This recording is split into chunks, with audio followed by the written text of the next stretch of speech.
Wndrfl Lady. The Prphcy. Friday, April 22nd. One night when the boy lay and slept on an island in Takarn, he was awakened by oar strokes.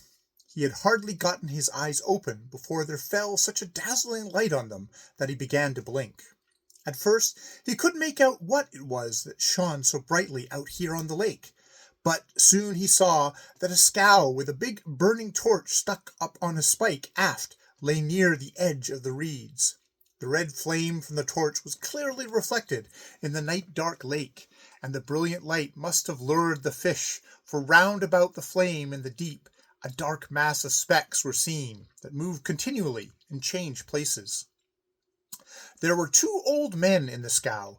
One sat at the oars, the other stood on a bench in the stern and held in his hands a short spear which was coarsely barbed. The one who rowed was apparently a poor fisherman. He was small, dried up, and weather-beaten, and wore a thin, threadbare coat. One could see that he was so used to being out in all sorts of weather that he didn't mind the cold. The other was well-fed and well-dressed, and looked like a prosperous and self-complacent farmer. "Now stop," said the farmer, when they were opposite the island where the boy lay. At the same time he plunged the sphere into the water. When he drew it out again, a long, fine eel came with it. "Look at that," said he, as he released the eel from the spear. That was one who was worthwhile. Now I think we have so many that we can turn back." His comrade did not lift the oars, but sat and looked around. "It's a lovely night out here in the lake tonight," he said, and so it was. It was absolutely still, so that the entire water surface lay in undisturbed rest, with the exception of the streak where the boat had gone forward. This lay like a path of gold, and shimmered in the firelight. The sky was clear and dark blue, and thickly studded with stars. The shores were hidden by reed islands, except towards the west. There Mount Omberg loomed up high and dark, much more impressive than usual, and cut away a big, 3-cornered piece of the vaulted heavens. The other one turned his head to get the light out of his eyes, and looked about him. "Yes, it is lovely here in Osterglin," said he. "Still, the best thing about the province is not its beauty." "And what is its best?" asked the oarsman. "That it has always been a respected and honored province." "That may be true." "And then this, that one knows it will always continue to be so." "But how in the world can one know this?" said the one who sat at the oars. The farmer straightened up where he stood and braced himself with the spear. "There is an old story which has been handed down from father to son in my family, and in it one learns what will happen to Ostergottenland." "Then you may as well tell it to me," said the oarsman. "We do not tell it to anyone and everyone, but I do not wish to keep it a secret from an old comrade. At Ulsvad here in Ostergod," he continued, and one could tell by the tone of his voice that he talked of something which he had heard from others and knew by heart, "many, many years ago there lived a lady who had the gift of looking into the future and telling people what was going to happen to them, just as certainly and as accurately as though it had already occurred. For this she became widely noted, and it is easy to understand that people would come to her, both from far and near, to find out what they were going to pass through of good or evil. One day, when Wndrfl Lady sat in her hall and spun, as was customary in former days, a poor peasant came into the room and seated himself on the bench near the door. "I wonder what you were sitting and thinking about, dear lady," said the peasant after a little. I'm sitting and thinking about high and holy things," answered she. Then it is not fitting, perhaps, that I ask you about something which weighs on my mind and heart," said the peasant. "It is probably nothing else that weighs on your heart than that you may reap much grain on your field, but I am accustomed to receive communications from the emperor about how it will go with his crown, and from the pope about how it will go with his keys." "Such things cannot have been easy to answer," said the peasant. I've also heard that no one seems to go from here without being dissatisfied with what he heard." When the peasant said this, he saw that Wndrfl Lady bit her lip and moved higher up on the bench. "So this is what you may have heard about me," said she. "Then you may well tempt fortune by asking me about the thing you wish to know, and you shall see if I can answer it so that you will be satisfied." After this, the peasant did not hesitate to state his errand. He said that he'd come to ask how it would go with Ostergottenland in the future. There was nothing which was so dear to him as his native province, and he felt that he should be happy until his dying day if he could get a satisfactory reply to his query. "Oh, is that all you wish to know?" said the wise lady. "Then I think that you will be content. For here where I now sit, I can tell you that there will be like this with Ostergottenland. It will always have something to boast of ahead of other provinces." "Yes, that was a good answer, dear lady," said the peasant. "And now I would be entirely at peace if I could only comprehend how such a thing should be possible." "Why should it not be possible?" said Wndrfl lady.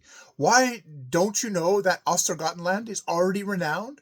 Or think you that there is any place in Sweden that can boast of owning, at the same time, two such cloisters as the ones near Alvastra and Vetra, and such beautiful cathedral as the one in Linköping?"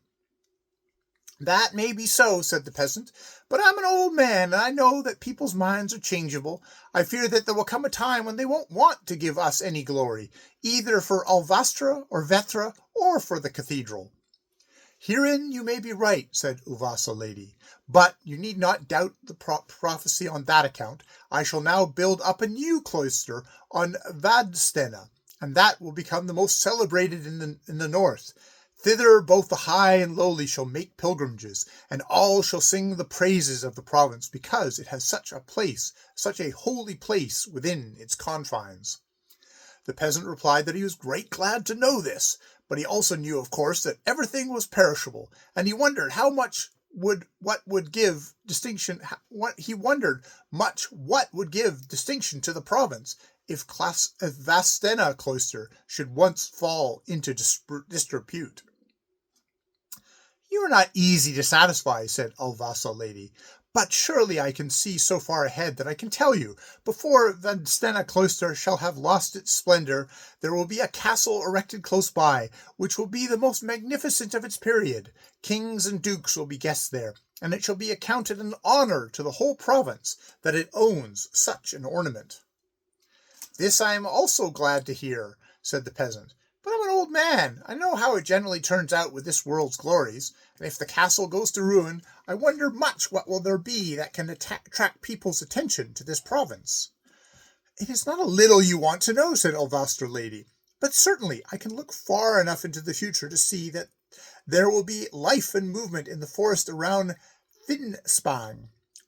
I see how cabins and smithies arise there, and I believe that the whole province shall be renowned because iron will be molded within its confines." The peasant didn't deny that he was delighted to hear this, but if it should go badly, even at Finspång's foundry went down in importance, then it would hardly be possible that any new thing could arise which Ostergottenland might boast. "You are not easy to please," said Wndrfl lady, "but I can see so far into the future that I mark how, along the lake shores, great manors, large as castles, are built by gentlemen who carry on wars in foreign lands. I believe that the manors will bring the province just as much honor as anything else that I have mentioned." "But if there comes a time when no one lauds the great manors," insisted the peasant. "You need not be uneasy at all events," said Wndrfl lady. "I see how health springs bubbles on Medivy meadows by Vater's shores. I believe that the wells at Medivy will bring the land as much praise as you can desire." "That is a mighty good thing to know," said the peasant. "But if there comes a time when people seek their health at other springs?" "You must not give yourself any anxiety on that account," answered Wndrfl lady. "I see how people dig and labor from Motala to Mem. They dig a canal right through the country, and then Ostergrad's praise is again on everyone's lips." "But nevertheless," the peasant looked distraught. "I see that the rapids of the Motala stream begin to draw wheels," said Wndrfl lady, and now two bright red spots came to her cheeks, for she began to be impatient. I hear hammering resounding in Motala, and looms clatter in Norrköping. Yes, that's good to know, said the peasant, but everything is perishable, and I'm afraid even that this can be forgotten, and go into oblivion. When the peasant was not satisfied, even now, there was an end to the lady's patience. You say that everything is perishable, she said, but now I shall still name something which will always be like itself, and that is such arrogant and pig-headed peasants as you will always be found in this province, until the end of time.